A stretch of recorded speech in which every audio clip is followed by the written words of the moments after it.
Good morning, students. Today's thought of the day.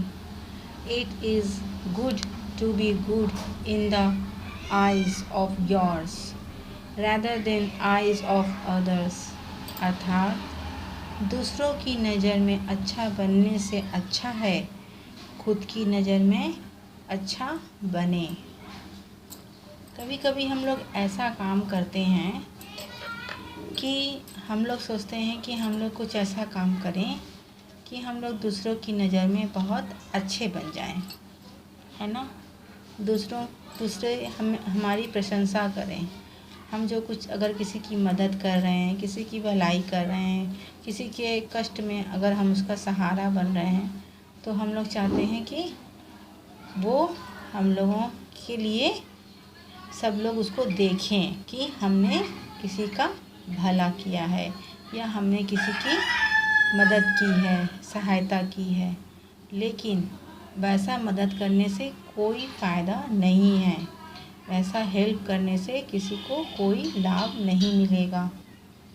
पहले हम लोग खुद की नज़र में अच्छा बनना चाहिए, यानी कि हमें निस्वार्थ भाव से, अपना कोई स्वार्थ ना हो, ऐसी भावना रखते हुए हमें, अगर हम किसी की मदद करना चाहते हैं तो हमारे अंदर ऐसी ही भावना होनी चाहिए कि हम किसी की मदद कर रहे हैं, यानी कि वो ज़रूरतमंद है, तो उसे निस्वार्थ भावना से हमें उसकी मदद करनी होगी।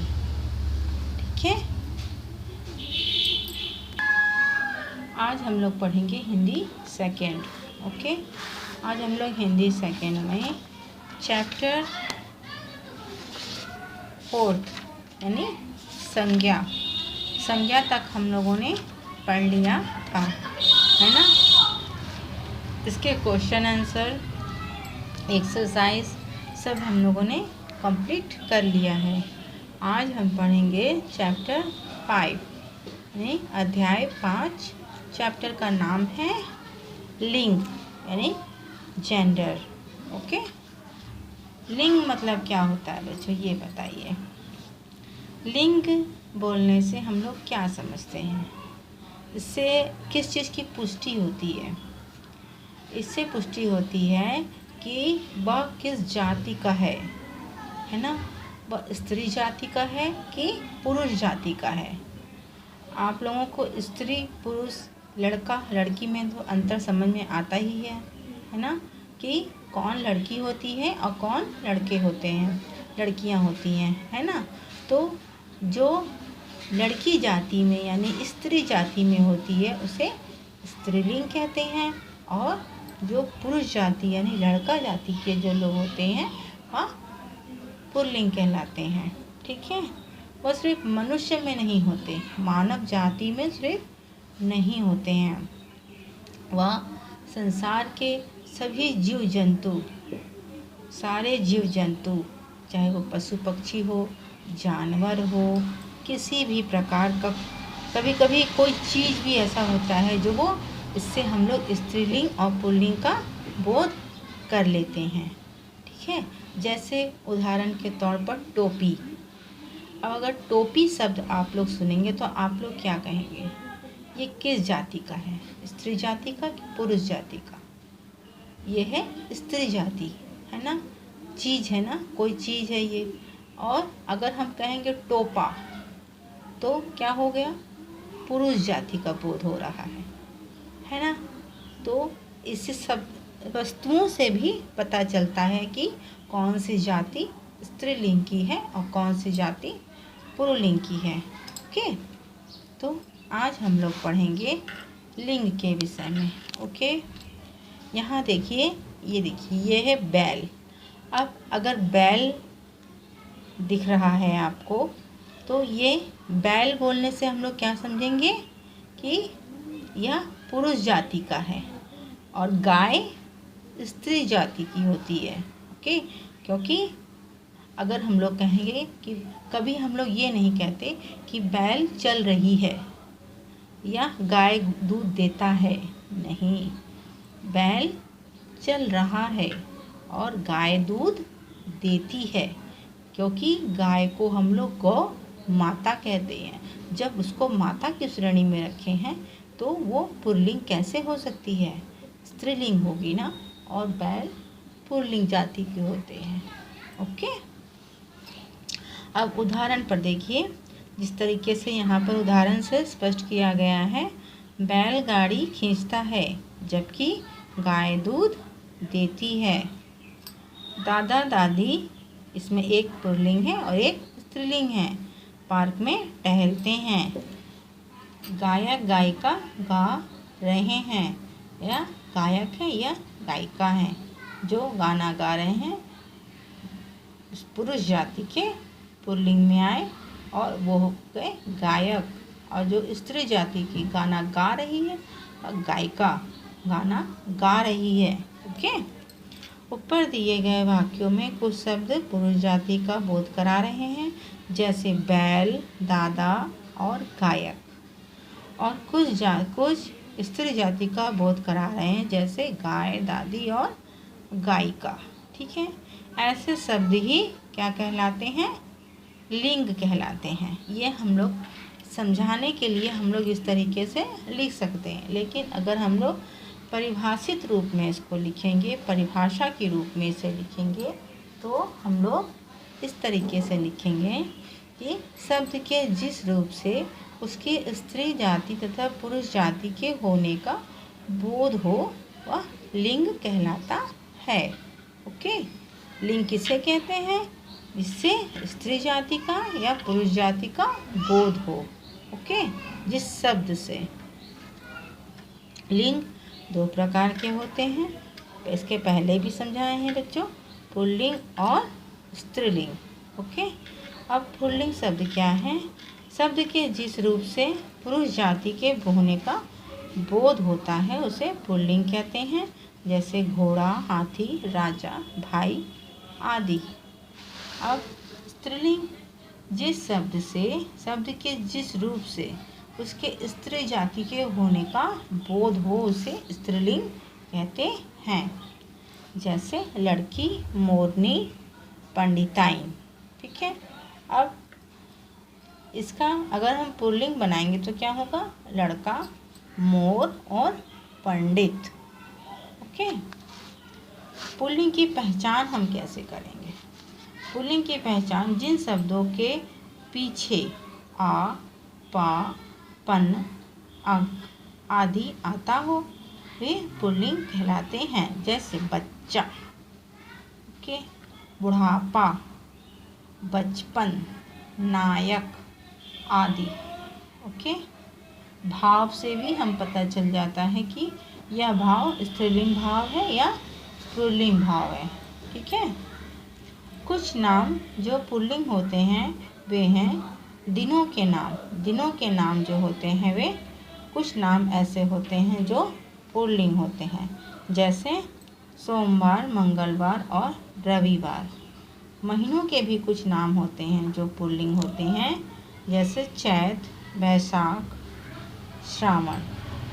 ओके, जो अभी सावन काल चल रहा है ना। पहाड़ों के भी कुछ नाम ऐसे होते हैं, जैसे हिमालय, वृंदावन, अरावली। ग्रहों के नाम पृथ्वी को छोड़कर गुरु, शुक्र, बुध, ये सारे जितने हैं ग्रह पुल्लिंग होते हैं। देशों के नाम भारत और जापान। राज्यों के नाम महाराष्ट्र और उड़ीसा। सागरों के नाम हिंद, अरब और प्रशांत। हिंद महासागर, अरब महासागर और प्रशांत महासागर। ओके, पेड़ों के नाम पीपल, नीम, बरगद आदि। अब कुछ नाम ऐसे हैं जो हमेशा यानी सदैव पुल्लिंग ही रहते हैं, ये स्त्रीलिंग जाति पे नहीं आते, जैसे मच्छर, तोता, कौवा, गीदड़, सूअर, भालू, खरगोश आदि। ओके, इन शब्दों के साथ मादा शब्द लगाकर इनके स्त्रीलिंग रूप बनाए जाते हैं, जैसे मादा मच्छर, है ना, मादा तोता, मादा भालू, मादा कौआ। ठीक है। अब इसे हम मच्छर को मच्छरी नहीं करेंगे, ना तोता को तोती करेंगे, है ना कौवा को कौवी करेंगे, ना गीदड़ को गिदड़ी करेंगे, ना सूअर को सूअरी करेंगे। इसके सामने हम क्या लगाएंगे? मादा शब्द लगाएंगे। मादा यानी स्त्री जाति को, जो स्त्री जाति के जो होते हैं उसे मादा कहते हैं। ठीक है। तो मादा कहने से ही वो स्त्री जाति में आ जाता है। उसके साथ में मच्छर लगा दे। जो भी शब्द हमें इन सब से रिलेटेड जो शब्द लगाने हैं उसके आगे हमें क्या प्रयोग करना है? मादा शब्द। ओके।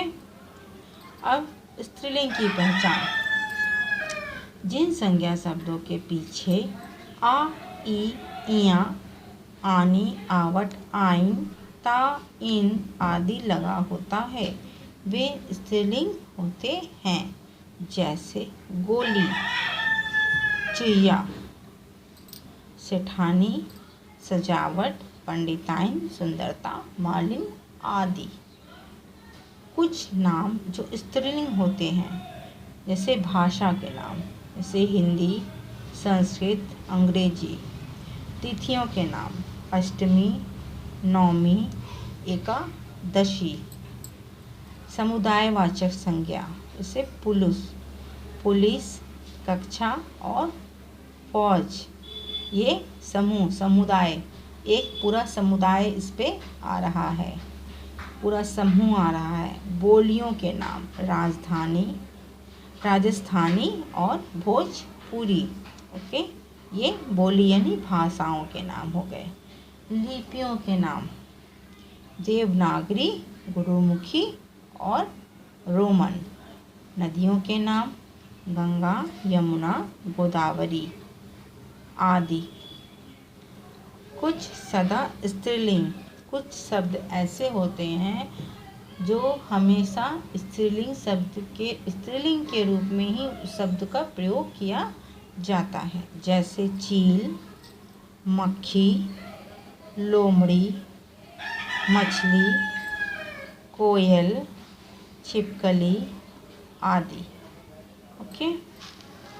अब यहाँ कुछ शब्द ऐसे हैं जिसे पुल्लिंग से स्त्रीलिंग शब्द में ढाला गया है। पुल्लिंग से स्त्रीलिंग में परिवर्तन। आ और आ को आ में बदलकर, इसे छोटा आ जो रहते हैं उसमें आ यानी उसमें मात्रा लगाना है। ठीक है। तो अब क्या हो जाएंगे वो शब्द? पुल्लिंग से स्त्रीलिंग बन जाएंगे, जैसे बाल से बाला, छात्र से छात्रा, शिष्य से शिष्या, सूत से सूता, पूज्य पूज्या, आचार्य आचार्या, भवदीय भवदिया, वृद्ध वृद्धा, महोदय महोदया, अध्यक्ष अध्यक्षा, आदरणीय आदरणीया, प्राचार्य प्राचार्य। ओके।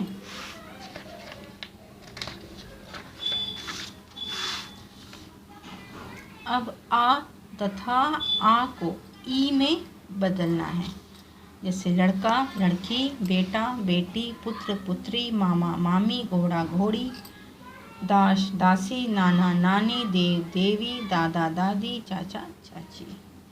अब इया या नी लगाकर, इया या नी लगाकर, जैसे खाट खटिया, बंदर बंदरिया, बछड़ा बछड़ी बछिया, चूहा चुहिया, बूढ़ा बुढ़िया, मोर मोरनी, ऊँट ऊँटनी, चोर चोरनी, भील भीलनी, शेर शेरनी।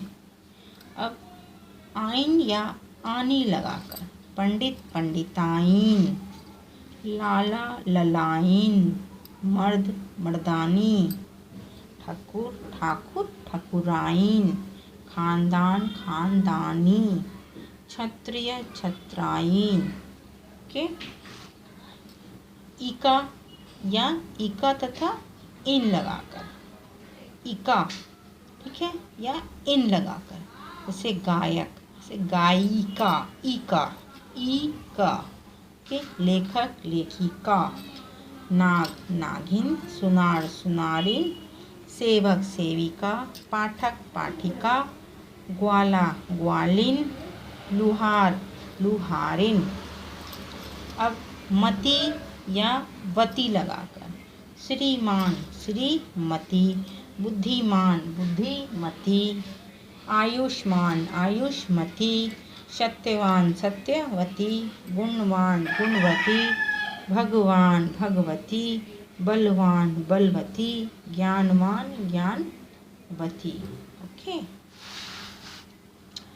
कुछ संज्ञा शब्दों के रूप स्त्रीलिंग में बिल्कुल भिन्न हो जाते हैं। ठीक, स्त्रीलिंग रूप में आते हैं तो बिल्कुल भिन्न हो जाते हैं।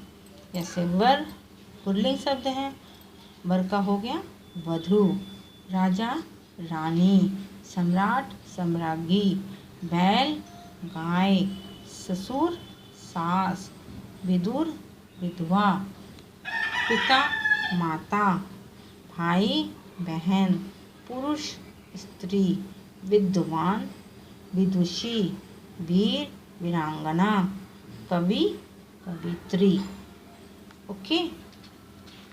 अब सब कोई चैप्टर समझ में आया है बच्चों? जब आपके पास ये चैप्टर मैं सेंड करूँगी तो इसको अच्छे से आप रीड कीजिएगा। और इसके पहले भी जिन बच्चों के पास ये बुक है वो बुक से पढ़ सकते हैं। ठीक है। जिन बच्चों के पास बुक नहीं है, जो मैं पिक्चर भेजूँगी उससे पढ़िएगा। और मेरा अनुरोध यही है कि आप सारे बच्चे बुक्स खरीद लें। ओके। अब आइए हम लोग जो पढ़े हैं इस चैप्टर में उसको एक बार दोहरा लेते हैं। जो शब्द स्त्री या पुरुष जाति का बोध कराते हैं लिंग कहलाते हैं। लिंग के दो भेद होते हैं, पुरुलिंग और स्त्रीलिंग। पुरुष जाति का बोध कराने वाले शब्द पुल्लिंग कहलाते हैं, स्त्री जाति का बोध कराने वाले शब्द स्त्रीलिंग कहलाते हैं। लिंग परिवर्तन के लिए कुछ नियमों का पालन करना पड़ता है। ओके। ये क्वेश्चन आंसर है। क्वेश्चन आंसर आपके पास पहुंचेगा पीडीएफ द्वारा। आइए हम एक्सरसाइज कंप्लीट करें। स्त्री जाति का बोध कराने वाले शब्द क्या कहलाते हैं? पुल्लिंग स्त्रीलिंग दोनों या इनमें से कोई नहीं। क्या कहलाता है? स्त्रीलिंग। ओके।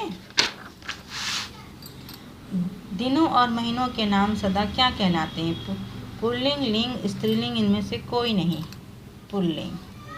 सम्राट शब्द का स्त्रीलिंग क्या होगा? सम्राज्ञी महारानी रानी बेगम, सम्राज्ञी।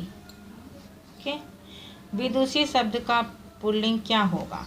वीर कवि विदुर या विद्वान, विद्वान। ओके। निम्नलिखित शब्दों के लिंग परिवर्तन करके लिखिए। सूत का सूता, प्राचार्य प्रचार्य, ग्वाला ग्वालिन, भीलनी भील, बलवान बलवती, वीरांगना वीर, ससुर सास, बछिया बछड़ा, लाला ललाइन। ओके। अब हमें मिलान करना है। पुरुष से मिलाएंगे किसे? स्त्री। ओके। लेखक लेखिका, सत्यवान सत्यवती, अध्यक्ष अध्यक्षा, विदुर विधवा। ओके। अंडरस्टैंड। अब हम आएंगे दिए गए शब्दों में रंगीन शब्दों के लिंग बदलकर वाक्य को पुनः लिखिए, यानी फिर से लिखिए। नाटक में गाय, जो हमें यहाँ पर दिख रहा है गुलाबी रंग का अक्षर, इस जो लिंग परिवर्तन हमें करना है सिर्फ इन शब्दों से का ही करना है। ठीक है। अब वापस फिर सेंटेंस को हमें उसी रूप में लिख देना लिंग परिवर्तन करने के बाद। नाटक में नायक अभिनय कर रहा है तो हमें लिखना है नाटक में नायिका अभिनय कर रही है। ओके। पंडिताइन ने आरती शुरू की, पंडित ने आरती शुरू की। ठाकुर ने भाषण दिया, ठाकुराइन ने भाषण दिया। सेवक ने चाय पिलाई, सेविका ने चाय पिलाई, सेवक ने चाय पिलाया। अध्यापिका बच्चों को पढ़ा रही है, अध्यापक बच्चों को पढ़ा रहे हैं। ओके। उसके बाद ये खेल खेल में यहाँ कुछ शब्द दिए गए हैं, इन्हें अलग अलग छांट कर लिखिए। ओके। ये कुछ शब्द दिए गए हैं यहाँ पर आप लोगों के बुक में।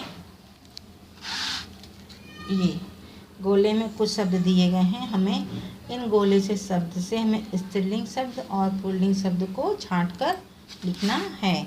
ओके, यहाँ पर हमें ऊपर पुल्लिंग शब्द लिखना है, यहाँ पर स्त्रीलिंग शब्द लिखना है। तो यहाँ से हमने छांट के लिखा। पहले पुल्लिंग शब्द देखिए, लाला वर सुनार, पाठक चूहा सम्राट। ओके, अब स्त्रीलिंग शब्द कवित्री, वीरांगना, लोहारिन, भगवती, मोरनी और वधू। ओके, तो आपको कॉपी में करना है एक्सरसाइज नंबर का। ओके, एक्सरसाइज नंबर खा, गा, घा। ठीक है, इन चारों को करने के बाद में आपको ये भी कॉपी में करना है। ठीक, ऐसे ही गोला बना करके, गोला बनाइए, बॉक्स बनाइए, चौकोन बनाइए, स्क्वायर बना दीजिए, कुछ भी बनाइए, उसके अंदर ये सारे शब्द आप राइट कीजिए और एक तरफ स्त्रीलिंग लिखिए, एक तरफ पुल्लिंग लिखिए, चाहे इसी तरीके से कर लीजिए जिस तरीके से आपको कॉपी में सुविधा हो। क्योंकि ये बड़ी बुक है और आपकी कॉपी छोटी है, तो आपको ऐसे ही सुविधा बैठेगा तो आप ऐसे भी कर सकते हो। ठीक है, तो आप ऐसे स्त्रीलिंग शब्द अलग कीजिएगा, पुल्लिंग शब्द अलग कीजिएगा, अलग अलग जगह पर उसको राइट कीजिएगा। ओके, क्वेश्चन आंसर आपके पास पहुंचेगा पीडीएफ के द्वारा और एक्सरसाइज आप कंप्लीट कर लेंगे। पहले आप पूरा वीडियो देखेंगे, सिर्फ पीडीएफ से क्वेश्चन आंसर देखकर राइट नहीं करेंगे, पूरा वीडियो देखा करिए। और हर चैप्टर को जिस समय वीडियो बनाया जा रहा है, जिस समय आप लोग के पास आ रहा है, ठीक है, रोज़ का वीडियो रोज़ देखिए और रोज़ का वर्क रोज़ कंप्लीट करिए। सिर्फ लिखने से नहीं, उसे लर्न भी करिए। ठीक है, जब अभी टेस्ट, सेकंड टेस्ट, अभी फर्स्ट टेस्ट हुआ ना आप लोगों का, अभी इसके बाद जब सेकंड टेस्ट होगा, जिन बच्चों ने टेस्ट नहीं दिया है वो लोग ध्यान से सुने, इस टेस्ट को आप लोग खेला ना समझें। ठीक है, हम लोगों के पास नंबर नोट है, हम लोग उसी नंबर के आधार पर आपको हाफ ईयरली में पास किया जाएगा। आप लोग इसको ध्यान से बात सुनिए, इस बात को ध्यान पे रखिए और अपने माइंड पर बिठा लीजिए इसको कि हमें रोज़ का क्लास रोज़ अटेंड करना है, रोज़ का वर्क कंप्लीट करना है और रोज़ का लेसन हमें रोज़ ही लर्न करके छोड़ना है। ठीक है, जिस दिन आप नया लेसन पकड़ेंगे और क्वेश्चन आंसर राइट करेंगे, उसी दिन लर्न कर लेंगे तो आप लोग का बहुत जल्दी से लर्न हो जाएगा। लेकिन जो कि आप लोग 5-6 चैप्टर एक संग छोड़ देंगे, उसके बाद लर्न करने बैठेंगे तो आप लोग को लर्न नहीं होगा, बहुत समय लगेगा। ठीक है, आई बात समझ में? जिस तरह गरम गरम खाना अच्छा लगता है ना, और वो खाना जब ठंडा हो जाता है तो कोई रकम इंसान खा लेता है पेट भरने के लिए, लेकिन उसमें वो स्वाद नहीं आता है ना। उसी तरह बच्चों रोज़ का पढ़ाई रोज़ कर लेंगे और रोज़ का चीज़ आप रोज़ लर्न कर लेंगे तो वो चीज़ जल्दी लर्न हो जाएगा।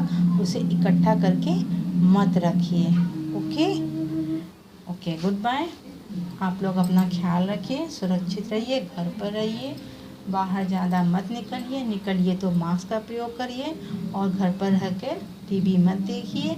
थोड़ा थोड़ा देख सकते हैं क्योंकि लॉकडाउन है, चल जाएगा, लेकिन ज़्यादा पढ़ाई कीजिए। Okay, bye.